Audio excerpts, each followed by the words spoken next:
Hello बच्चों, let's read this question and the question says that the sum of squares of deviations for 10 observations taken from mean 50 is 250.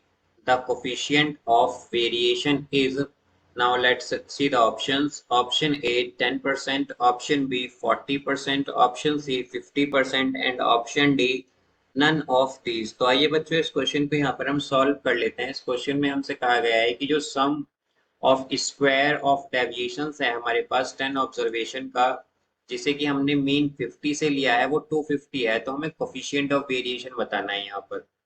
तो इस question में बच्चों हम की concept use करेंगे, की कॉन्सेप्ट यहाँ पर हम यूज करेंगे that coefficient of variation, coefficient of variation, coefficient of variation, variation, coefficient of variation is equal to sigma pi x bar into 100। यहाँ पर बच्चों हमारे पास सिग्मा जो है ये रिप्रेजेंट करता है स्टैंडर्ड डेविएशन को, और एक्स बार जो है ये रिप्रेजेंट करता है मीन को, ये रिप्रेजेंट करता है मीन को।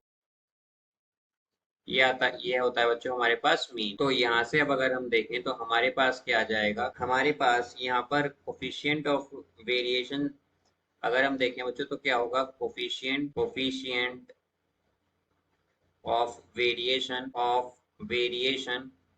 हमारे पास होगा। यहाँ से बच्चों कोफिशिएंट ऑफ वेरिएशन अगर हम देखें तो हमारे पास आएगा सिग्मा बाय एक्स बार। तो बच्चों एक्स बार यानी कि मीन होता है यहाँ पर, तो मीन हमें क्या कहा गया है 50, तो डिवाइडेड बाय 50 इंटू 100 होगा ये। तो यहाँ से ये आ जाएगा हमारा 2 सिग्मा, या फिर हम कहें कि 2 इंटू स्टैंडर्ड डेविएशन। तो यहाँ से बच्चों अगर हम देखें तो स्टैंडर्ड डेविएशन क्या आएगा हमारे पास, स्टैंडर्ड डेविएशन हमारे पास आएगा, स्टैंडर्ड डेविएशन का बच्चों हमारे पास फॉर्मूला होता है square root summation summation mod xi minus x bar. तो बच्चों एक्स बार क्या होता है हमारा मीन, तो यहाँ पर ये 50 है, तो हम कह सकते हैं कि xi minus 50 square by n। n यहाँ पर बच्चों नंबर ऑफ ऑब्जर्वेशन है हमारे पास। तो यहाँ पर अगर हम देखें तो हमसे क्या कहा गया है कि जो सम ऑफ स्क्वायर्स ऑफ डेविएशन है वो क्या है हमारे पास 250, जिसे अगर मीन क्या दिया हुआ है 50। तो हमसे कहा गया है कि जो सम ऑफ स्क्वायर्स है 10 ऑब्जर्वेशंस का, जिसे हमने मीन 50 से लिया है, वो 250 है। तो यहाँ पर बच्चों हमारे पास summation mod xi minus 50 square क्या होगा, ये होगा हमारे पास 250। और नंबर ऑफ ऑब्जर्वेशन बच्चों हमें क्या गिवन है यहाँ पर 10 ऑब्जर्वेशन गिवन है, तो n की वैल्यू आएगी 10।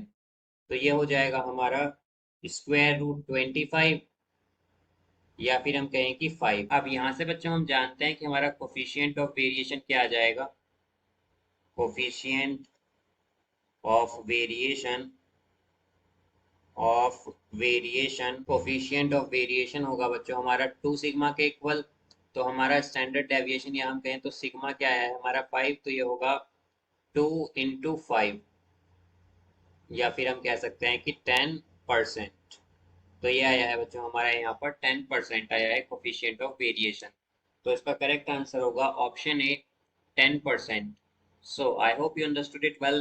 Best of luck, thank you.